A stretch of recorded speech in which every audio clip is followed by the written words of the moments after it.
Ladies and gentlemen, welcome to the content patch for the 23rd of April 2013. My name is TotalBiscuit with today's gaming news and comment. Coming up in the show, the results of the THQ IP auction have been made publicly available, so we can talk about who has picked up the remaining intellectual property previously owned by failed publisher THQ. Also, an important man from Quantic Dream, whose name I cannot pronounce in a million years, has stated that you should stop thinking that innovation rhymes with unprofitable after Heavy Rain made more than 100 million euros while costing only 16.7 million to make.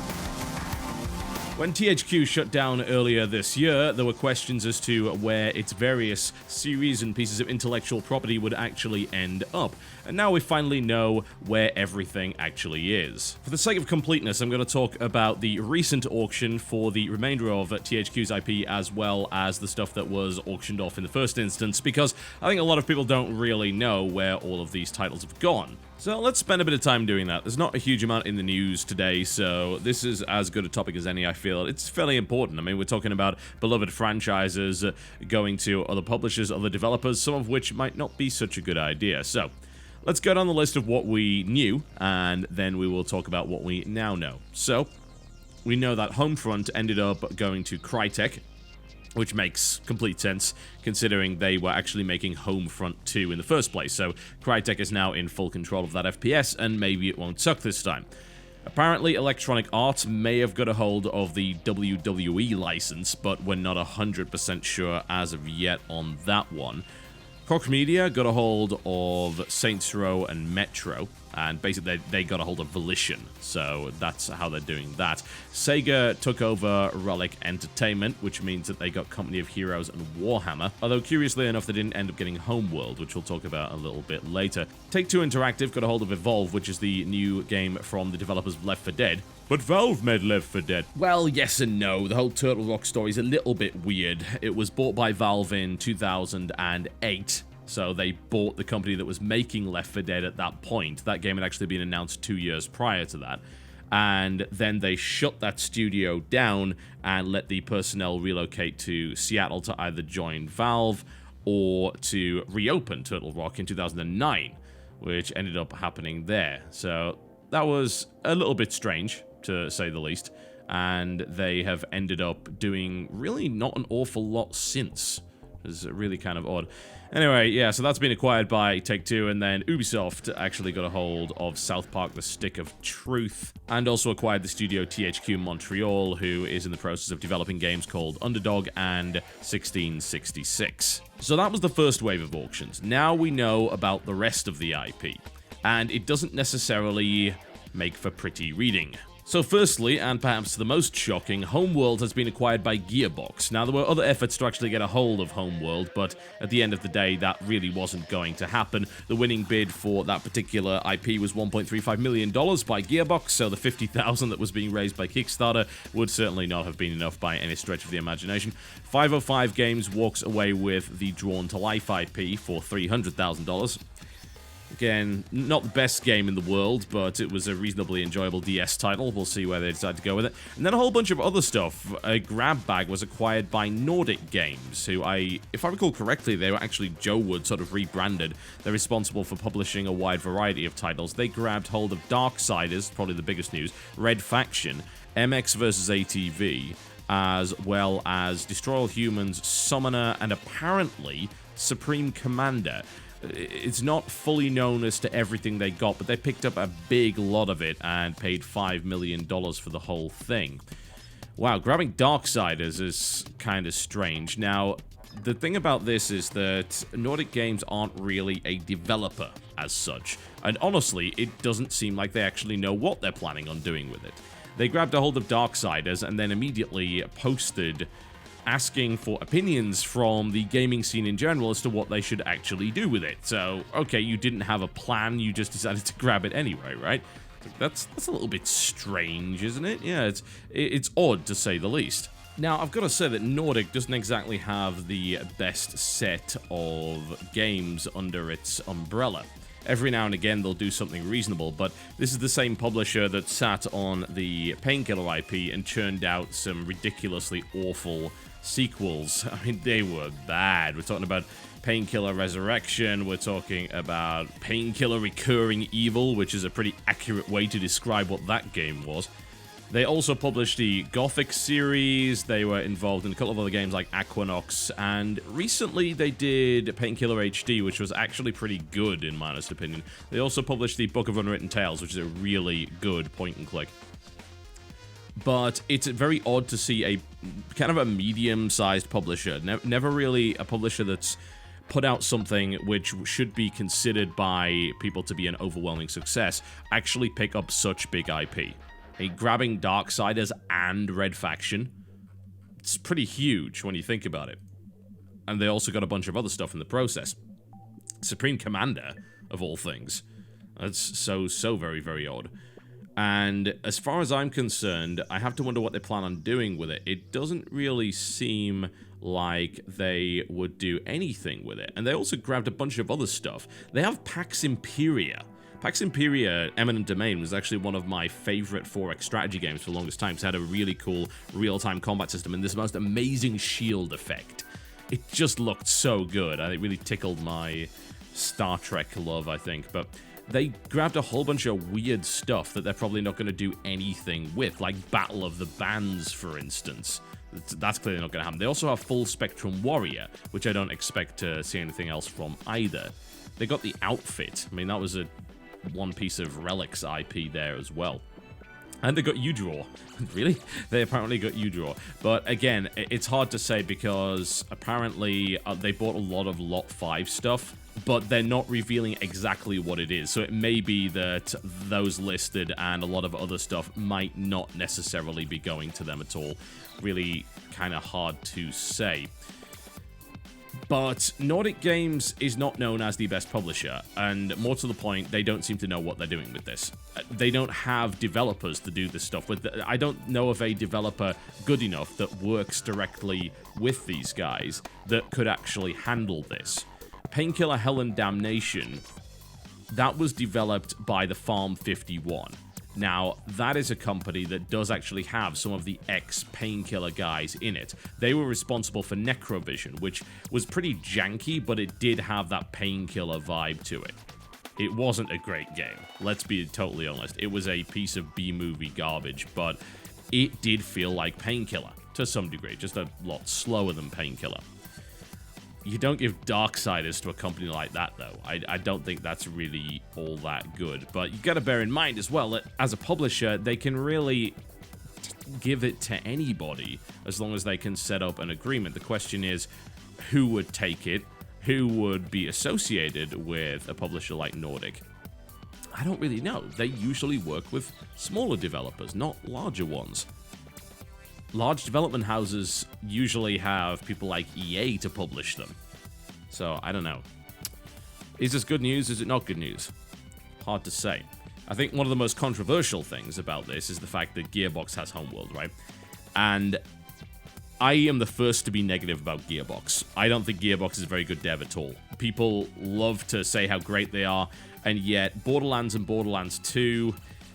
they're good games, but Borderlands 1 had a terrible PC version, and honestly, I don't feel that they were anywhere near as good as people claimed they were. I think they had nice concepts, but they weren't all that well executed. And then, of course, you have the two disasters that were brought out by Gearbox, that being Duke Nukem Forever and Aliens Colonial Marines. The thing is that those were two very unique situations. Aliens Colonial Marines was almost a scandal. If everything is to be believed, then Gearbox squandered time and funds and actually appropriated funds that Sega had given them for Aliens and actually gave it to Borderlands instead, which is absurd. And Sega was on the verge of getting into legal action with them. The problem is that all that information is merely an allegation. That was leaked info. We don't know if it's true or not. What we do know is the game sucked. We also know that there was heavy involvement from a couple of other studios, including Timegate.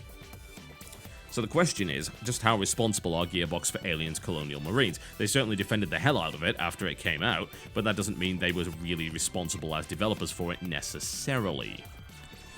Hemdy. And what about Duke Nukem Forever? Well, that's a sordid tale in and of itself. That game was redeveloped how many times? What did Gearbox really do to it? How responsible were Gearbox for Duke Nukem Forever? We will most likely never know. That will be consigned, no doubt, to the annals of history. Question is, are they any good with stuff they developed themselves? They did make Half-Life, Opposing Force, and Blue Shift. These were good expansions to Half-Life. Opposing Force was better than Blue Shift, but hey, there you go. A lot of people like to say they're responsible for games like Nightfire, but that's not actually true. They were more of a porting company for a while, really. They were responsible for porting Halo, which was actually a pretty good port. All credit to them for that. They then made Brothers in Arms. That was one of their first true big series, and that was surprisingly good. I thought Brothers in Arms was a pretty good spin on what is a very, very tired genre indeed. And then, of course, was Borderlands. It popped up, and a lot of people really liked that game. I can definitely see why. I liked the first Borderlands because it was a pretty original concept, but I feel Borderlands 2 exposed the inherent flaws with the actual game itself. Now, do I trust them with Homeworld? There's two sides of this. One side of this says, hell no, there's no way in a million years that I trust Gearbox with this. This is Gearbox taking someone else's IP again and screwing it up. The other side of me says, Gearbox took IP before. They took Half-Life, and they didn't manage to screw that up. And a lot of people could very easily screw up Half-Life, and yet they didn't. They were trusted with expansions, and they did one hell of a job. Opposing Force is a great expansion pack. So that says to me, yeah, they are responsible, and they can take good care of a piece of IP. But bear in mind, Opposing Force came out in 1999. This is not your daddy's Gearbox. This is the Gearbox that screwed up Aliens Colonial Marines. How you screw up an alien shooter, I really don't know. I don't think that's actually been done before. Some might argue that AVP3 wasn't that great, but it is leagues ahead of Colonial Marines. God, I would rather be playing Alien Trilogy or Alien vs. Predator on the Atari Jaguar than playing Aliens Colonial Marines. I'm going to say Jaguar again for you. I'm going to say Puma as well. Puma, Jaguar, Jaguar, Puma. The Americans get really annoyed at that. Regardless, we will see where this goes. I am not cautiously optimistic for Homeworld, honestly. I really not. That was a franchise that I liked a lot, although I thought Homeworld Cataclysm was actually the better one, which was, funnily enough, not actually developed by Relic. But there you go.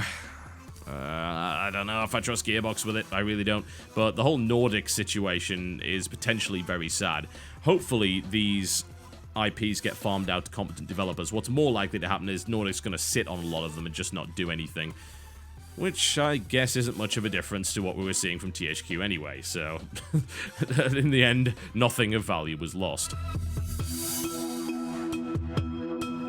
At a Polish event by the name of Digital Dragons, a man whose name I'm going to screw up horribly, from Quantic Dream, gonna give it a shot, Gulami de Fondumia? No, Fondumia, no. Fondumwa. But it's not moi. There's an I-E. I don't know. You have a complicated name. I can't handle it. I'm sorry. I'm just English. Anyway, he was speaking to an event called Digital Dragons, and he was talking about Heavy Rain, claiming the game cost just 16.7 million euros to make. Just, I know. But the game actually made more than 100 million euros for Sony. And that's crazy in and of itself, isn't it? That's not just total profits. We're talking about for Sony. He also said that the overall cost of the game to Sony was about 40 million euros because of marketing and distribution. Wow, that's insane when you think about it, but it turns out the marketing obviously paid off there. Now, he used this as a rather potent piece of evidence that, in fact, quote, we should stop thinking that innovation rhymes with unprofitable. It seems like Sony did an exceptional job of making an awful lot of money out of Heavy Rain. This is a really interesting thing to say, considering that I remember a complaint last year from Quantic Dream that there were a lot of used game sales of Heavy Rain. A lot of people bought that secondhand. I think the main reason is that it doesn't necessarily bear a second playthrough. Once you know the ending, it's a little bit difficult to go through it again and have the same kind of tension. I think it's a game where you get an amazing experience initially, if you're into that kind of stuff. If you can get past the janky gameplay and the QTE stuff, it is a story very well told, and it actually has a great pace to it, and it's extremely tense. Some people I know really hated Heavy Rain. I actually enjoyed it an awful lot. And that's unusual for me because I'm mostly a mechanically focused gamer, so storytelling for me doesn't really work. But I think it's the pace that it actually told the story, and the way that even though it allowed you to interact with the world in a very limited sense, it was still a pace that carried you through. You did stuff in the game, even if a lot of it was QTE and more a little bit of point and click, I suppose. Anyway, seems to have done pretty well for them, and I am very happy that Heavy Rain actually did this well. I really am. Quantic Dream's a really interesting company. They don't necessarily make great games, but they very much make interesting games. Fahrenheit, aka Indigo Prophecy, went just a little bit nuts about halfway through, and it definitely had some very awkward scenes, including that stupid stealth sequence. God, I hate that so much. But at the end of the day, as I said, Quantic still makes some interesting things. And more to the point, Sony is actually a company that really likes to throw money at that kind of stuff. Journey is a great example. Flower is another example as well. They really like to give a lot of money to that game company, and they turned out some hits for them as well. And every now and again, Sony takes a look at what could be considered a vanity project for them and actually turns it into something very successful and profitable. Thanks, of course, to the work of some very talented developers indeed. Now, Quantic Dream guy, whose name I cannot pronounce properly, believes that there are cycles to the games industry and that we've seen it in the past. At one particular moment of franchise, when you overdo it, the franchise actually falls apart and then needs to be reviewed. Tomb Raider is a very good example, he claims, of a prime IP that iteration after iteration made the game become almost irrelevant, and people just didn't want to play any more Tomb Raider. It took several years for a developer to come along with a new iteration that would actually be attractive to the market. He continues by saying that he would like to see publishers taking more risks and have a balanced approach between the sequels they are financing year after year. Well, I don't think anyone's going to really dispute that. I've always harped on the notion that innovation is not necessarily as important as we think it is, and that the market continually proves that, yes, iterating is actually a very sensible thing to do, and taking some small mechanics and taking kind of baby steps to refine the genres is actually a very healthy way of doing things. But the problem is that you can end up in a situation where people stop caring about video games, and this is actually what this guy believes is happening, that part of the crisis we're currently having with gaming is that of a creative crisis, and that if we were to put out more interesting, innovative, and new titles, then people would be more interested in gaming again. The problem, I suppose, is that it's very much a chicken and the egg scenario. If you don't have interesting games, then you don't have people buying them, but if people aren't buying interesting games, then there's no incentive to make them. But people aren't buying interesting games because there are no interesting games, but yeah, and so on and so forth. You get the idea, right? Who takes the risks? Who puts that money forward? Sony is willing to take those risks to a certain degree. Bear in mind, Heavy Rain is several years old now. Sony had a bit more money then and hadn't gone through several years of profit losses, and Sony isn't in a bad way right now, but they took a beating, and it turns out that their arrogance may have turned against them, but the PlayStation 4 is looking like a nice return to form. We'll see whether or not that actually happens. And since they're backing stuff like The Witness, which is a Jonathan Blow game, and they're showing some very interesting titles now, it may be that we see that philosophy in action once again. The problem, I suppose, right now is that convincing a publisher to do anything more than a reboot is a little bit tricky. Back this new IP. Why? Especially at the end of a console generation. That's a terrible time to do it, really. Although, funnily enough, after saying that, some of the best games in a console's lifespan came right at the end. Some of the best Wii games are coming right at the end. Stuff like Xenoblade Chronicles Last Story and Pandora's Tower. The PS2 had quite the twilight. Hell, the Dreamcast did. There's plenty of examples of that. But is this the time, or do you wait for the next generation? Or do you make it on PC, where apparently nobody buys it? God, I'm just making myself miserable today. This is terrible. Well, I hope this guy's right. I really do. I want to see more games like Heavy Rain, Beyond Two Souls. I just want to see innovation. I want to see Journey. I want to see things like that. And it's just a case of being able to have more choices, more options. And we look towards indie for it, but more often than not, we actually see indie producing the same old stuff with a little twist. When it comes to iteration, indie actually takes the cake in that regard. Let's do a puzzle platformer and build our entire game around one particular mechanic. It's a slight twist on what this was. They're all trying to be Braid. So I don't think you necessarily have to be looking at indies for the innovation necessarily. What you need to be doing is looking towards a big company that's willing to take a jump, and when they do take a jump, sometimes some crazy things happen. Unfortunately, more often than not, they take a jump and fall to their death, and the studio gets closed. Risky business that we are in. Sadly so. Alright folks, that pretty much wraps me up for today. Thank you very much for watching. The only thing left to do is, of course, give you your OC remix track of the day.